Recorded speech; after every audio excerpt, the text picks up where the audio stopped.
There are a lot of younger folks in this community that can take on big issues and challenges and build from what I left behind and build on top of that to make our city better in so many ways.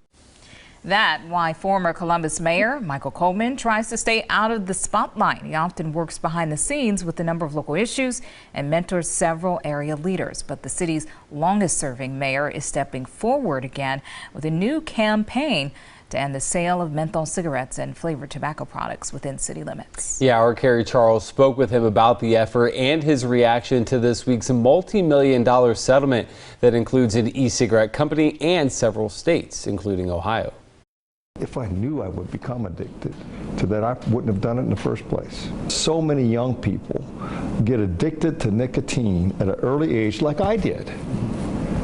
At the age of 17 years old, I got addicted to nicotine. And I started smoking menthol cigarettes at that young age. And smoked through college, as a young lawyer, a Columbus City councilman, and even when he began his first term as the city's mayor in 2000. Then a year later, and I got deathly ill. I had an infection in my throat. And I was taken through the side door in the emergency room on Grant Hospital. Didn't want anybody to know about it. I couldn't breathe.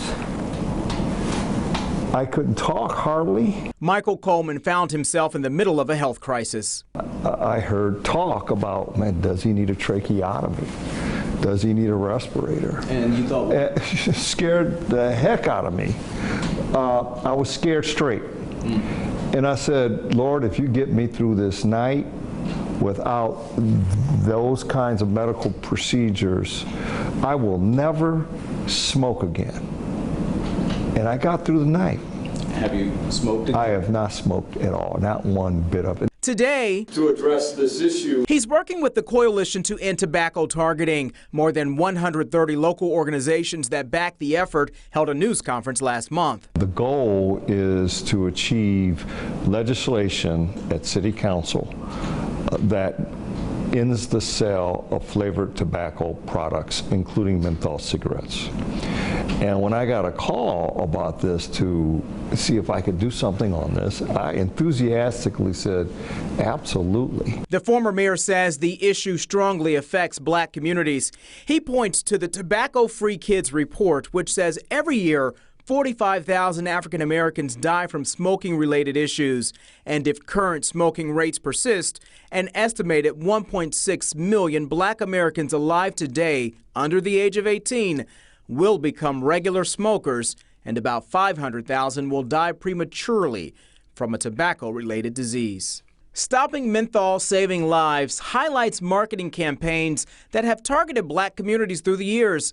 It says less than 10% of black smokers use menthol cigarettes. That number today, 85%. The organization goes on to say menthol cigarettes continue to be heavily advertised, widely available, and priced cheaper in black communities. Just this week, NBC4 reported on a near $440 million settlement with e-cigarette company Juul and dozens of states.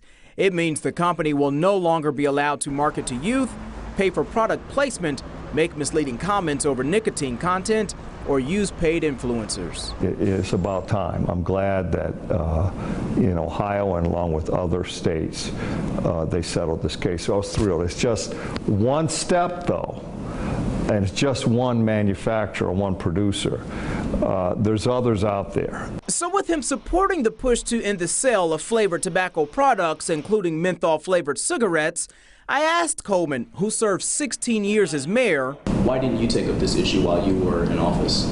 Coleman pointed to successful efforts led by former councilwoman Charlita Tavares to ban smoking in bars and restaurants in the city. And that at that time was heavy lifting and pioneering. Radical at the time. Initially avoiding how he might have taken on the very issue he is so vocal about today. Menthol cigarettes, they were around when you were in office. Clearly you were addicted to them. I was addicted to them, yeah, absolutely. Yeah, was it just prioritizing? Was it just one of those things you didn't have the opportunity to focus on at the time, or? Well, it didn't. I didn't connect the dots back then. I didn't connect the dots. You know, we could do more in this area. Older, wiser. Yeah, older, wiser, and there's other people are engaged in this effort. It's not just me by myself. It's others all over the country. So I think about that. And gosh, you know, could we have done this effort back then? I'm not sure we could have. Coleman says the coalition is working on a map to show how current retailers target not only black communities, but also those with lower incomes. City Council says it intends to hold public hearings about the issue and then determine how to move forward. We've reached out to several tobacco companies, but only heard from Reynolds. It says it, quote, strongly believes there are more effective ways to deliver tobacco harm reduction than banning menthol in cigarettes.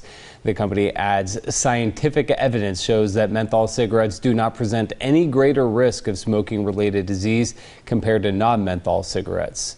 You can read the full statement on NBC4i.com.